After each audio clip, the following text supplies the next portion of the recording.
The early spring wind howled across the Ural Mountains as the presidential convoy snaked its way along a classified mountain road, camouflaged from satellite vision and shielded by electronic counter-surveillance. 12 vehicles moved with mechanical precision, black, armored, and unyielding.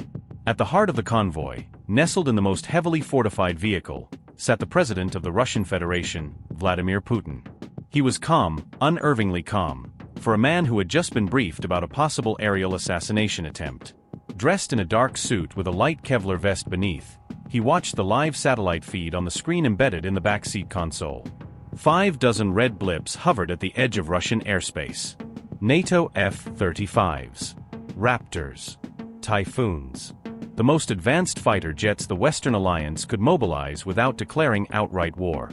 Putin's aide, General Leonid Markov, sat across from him with a grave face. 50 jets, sir. Flying low. Avoiding radar. Our defenses in Kaliningrad picked up chatter. Skyfall Protocol is the codename. This is not a drill. Putin didn't blink. They are not here for a warning. No. They're here for you. Silence hung like a guillotine. The president leaned forward, voice level. How far are they? 17 minutes from our location at current velocity. They intend to intercept while we're in open terrain. No cities, no witnesses. Putin exhaled. Then it's not an assassination. It's an execution. General Markov nodded. Unless we rewrite the ending. Putin pressed a hidden panel beneath the armrest. A small compartment opened, revealing a red button encased in glass. He didn't press it, not yet. But its presence was a promise. Activate Strybog. In the frozen blue expanse above the western Russian border, the 50 warbirds of NATO's elite wings soared like a thunderous storm. Each pilot had received only fragments of the true mission, plausible deniability at its finest. But their objective was clear: intercept and neutralize a strategic convoy of interest. Those who asked too many questions were removed from the mission roster. At the head of the formation, Commander Jonathan Vance of the U.S. Air Force adjusted his oxygen mask and scanned his HUD. All birds, Titan Delta formation. Maintain comm silence unless engaged. Radar sweeps pulsed across their screens. No enemy fighters. No surface-to-air missile locks. It seemed too easy. The convoy was exposed, crawling across open terrain. It was the perfect strike window. Then it happened. At 12:03 Moscow time, a violent shockwave pulsed through the sky. The air itself seemed to bend. A sonic scream erupted as invisible walls tore apart like thin paper. From the eastern horizon, a dozen contrails emerged, not from planes, but from something else. They were fast. Too fast. Contact. 12 inbound. I repeat, we have— what the hell is that? A German pilot shouted over the comms, breaking silence. From the clouds emerged a fleet of ghost-white fighters, angular, flickering, and disturbingly silent. Russian Sukhoi prototypes? No. These machines moved like they were not bound by physics. One blinked from 40,000 feet to 10,000 in a second. Another fired a burst of energy that melted the tail of a Eurofighter mid-air. Panic erupted. Break formation. Break. Too late. The NATO fleet was engulfed by chaos. 10 jets exploded in synchronized fireballs, reduced to ash before they even fired a shot. The rest scattered like insects swatting at shadows. From his secure bunker control station, General Sokolov of the Russian Aerospace Forces smiled grimly. Strybog has awakened. In the command bunker 300 feet below Mount Bashkara, operators moved like surgeons, eyes glued to holographic maps of the aerial battlefield. Each movement of the NATO jets was predicted, countered, neutralized. A system decades ahead of what the West thought Russia possessed had just gone live. Code-named Strybog, after the Slavic god of winds, it was Russia's ultra-secret hypersonic drone interceptor program. But these weren't ordinary drones. They were partially autonomous, AI-enhanced war machines armed with directed energy weapons, ECM disruptors, and adaptive camouflage. Built not just to engage aircraft, but to dismantle entire strategies. Back in the presidential convoy, Putin's car had been rerouted into a tunnel under a remote ridge, protected by multiple layers of electronic silence. Above ground, decoy convoys continued along other roads, baiting the enemy. One such decoy had been obliterated moments ago, at the cost of nothing but steel and circuitry. In the skies, the dogfight wasn't a battle. It was a massacre. 23 more NATO jets had been eliminated. Some vanished from radar without any trace. Others fell like meteors in flames. Pilots screamed over the comms as their controls died mid-air, their systems hacked by Strybog's AI before they could eject. Commander Vance barely escaped a plasma strike, veering into a spin that almost ripped the wings from his jet. He looked around and saw the remains of his comrades. Smoke trails. Shattered wings. Silence. "We underestimated them," he whispered. "God help us all." At that moment, a transmission broke through the jamming field. Calm. Cold. In Russian. "You thought you could kill the wind?" It was Putin himself, speaking from an encrypted channel. "You should have known, the wind will always return." As the remnants of NATO's elite wing tried to regroup, a chilling realization sank in. They were not fighting a conventional enemy. This was no longer a mission.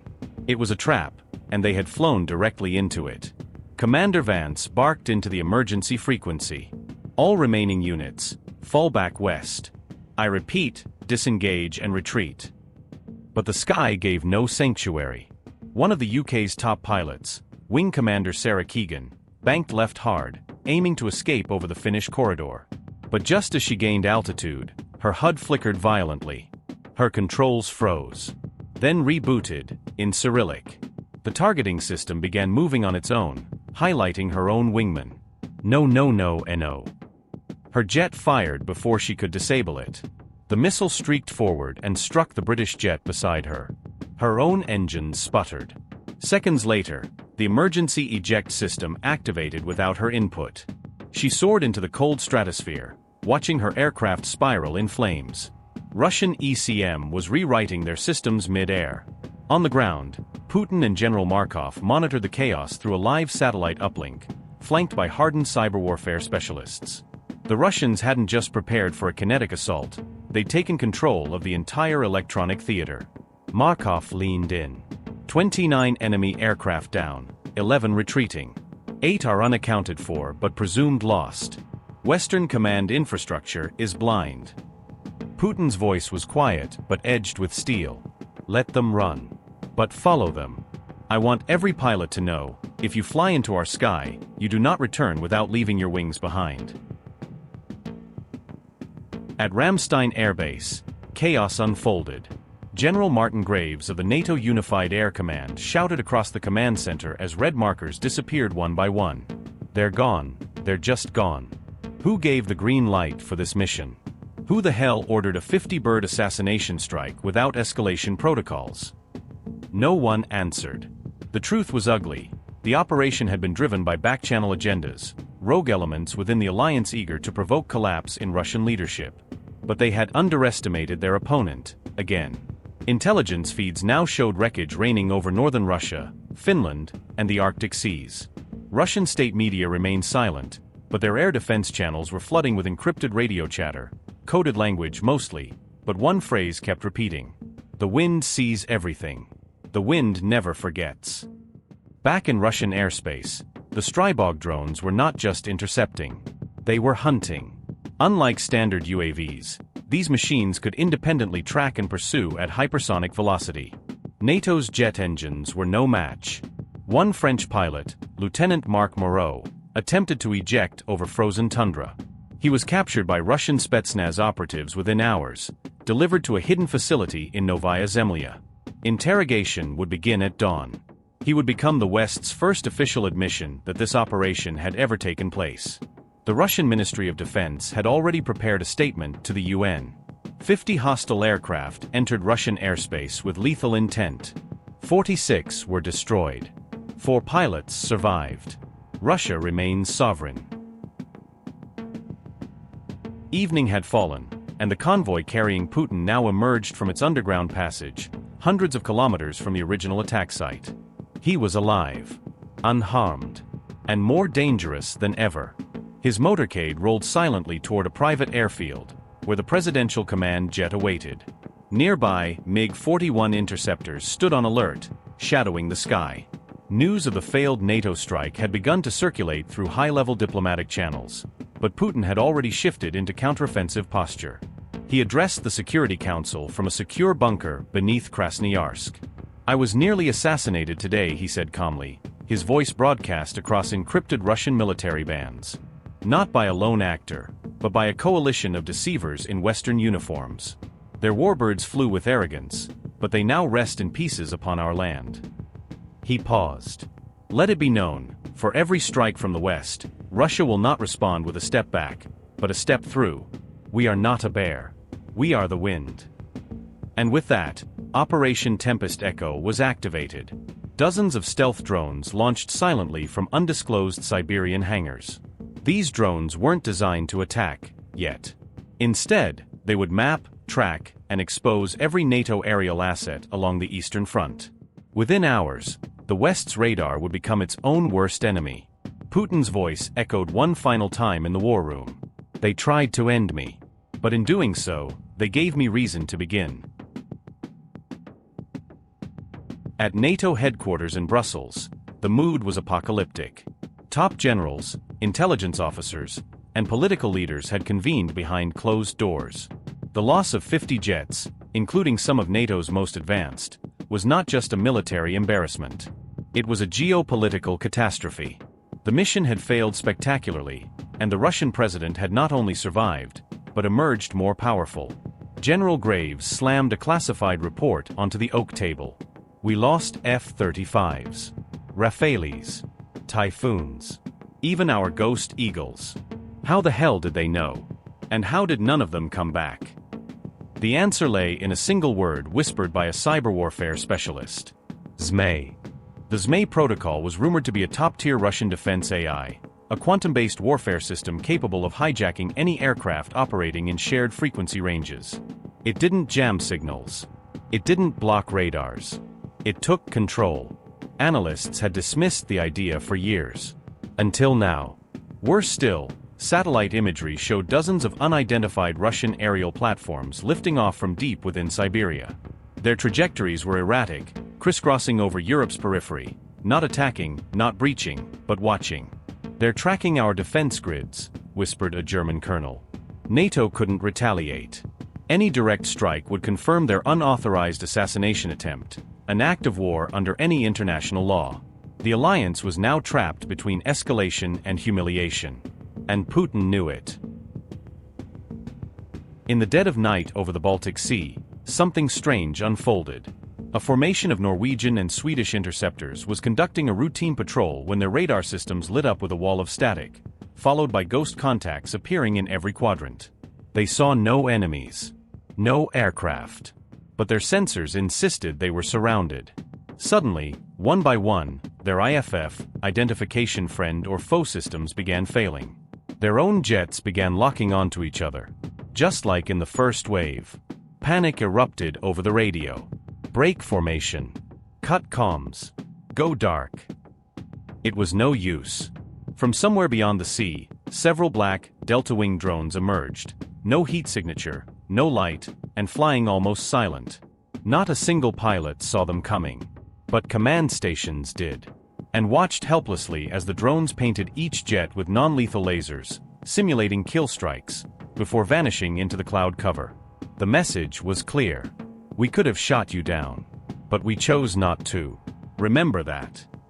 By morning, the entire northern flank of NATO was shaken. No official statement was released, but Scandinavian generals placed all air assets on DEFCON 3. Russian channels responded with a single video, leaked, purposefully. It showed Putin, smiling faintly, stepping off his aircraft in the Kremlin, unscathed, hands folded behind his back, flanked by elite SSO units. A single caption over the footage read, "You brought 50. I returned none." News began leaking across Western media. First in hushed tones, then louder. Reports of the failed NATO strike, the loss of dozens of aircraft, and the growing presence of Russian stealth technology flooding European borders. The world was waking up. Protests broke out in London, in Paris, in Berlin, Angry citizens shouted, not at Russia, but at their own leaders. Why had they risked global war? Why hadn't they told the people? Why had they failed so spectacularly? Meanwhile, Putin gathered his senior advisors deep beneath the Ural Mountains. This is not about retaliation, he said. This is about demonstrating sovereignty in an age where truth is manipulated by media and missiles. Markov nodded. And your message was clear. Putin turned to a holographic map. It displayed every major NATO airbase now lit in red. Targetable. Vulnerable. But there will be no invasion, he added. Not yet. Let them squirm. Let their people question them. We don't need to fire another shot for them to destroy themselves. Back in Washington, the US president held a private meeting with NATO heads. Tensions were so high that several leaders refused to enter the same room. The alliance was fracturing. And all the while, Russia's skies remained clear. Uninvaded. Unharmed. Dominant. But the war wasn't over. It had only shifted forms, from missiles to media, from jets to whispers, from battlefields to the minds of millions. And the world would never look at air power the same way again. 3 weeks after the failed airstrike, the world had changed, not through overt war, but through the cold realization that the balance of power had shifted. In Washington, London, and Brussels, silence became the new diplomacy. Official statements denied everything. NATO labeled the incident a training mishap. The families of the 50 downed pilots were given vague condolences. Military inquiries were buried beneath bureaucracy. But the world was watching, and so was Russia. President Vladimir Putin delivered a nationally televised address, standing before the massive Hall of Victory, a monument bathed in winter stillness. The speech was quiet, deliberate, and devoid of theatrics. It was not propaganda. It was warning. You sent machines with names and no faces. But we remembered every one of them. You flew not to defend but to end, to erase one man, and in doing so, you challenged a nation. And you failed. Because we are not held together by air bases or treaties. We are held by memory, by resilience, and by wind. The wind never forgets. You tried to break the sky, but it was the sky that broke you. International viewers were stunned. The speech was broadcast in 14 languages, subtitled, analyzed, clipped and reshared. But no matter how people tried to spin it, the image stuck. One man had walked through a storm of 50 jets and come out untouched. In the intelligence communities, a quiet consensus emerged. Russia's cyber-aerospace defense grid, bolstered by AI, quantum targeting and hypersonic drones, was now unmatched. Their skies had become untouchable. Even American satellites detected something that shook their analysts, a new orbital platform rising silently above the Siberian horizon. Not a weapon. Not a satellite. Something else. Something strategic. The name encoded in its launch file? Strybog Prime. It was the beginning of a new doctrine, one not defined by Cold War arsenals, but by digital supremacy and controlled silence. Where warfare didn't come with invasion, but with prevention. Back in Brussels, as NATO scrambled to recover its image, the alliance quietly deactivated several forward operating bases. Pilots were grounded. Joint exercises cancelled. Funding was frozen. Diplomats whispered of fracture. And through it all, Putin remained where he always was, silent, watching, waiting. The skies were no longer NATO's. They belonged to the wind.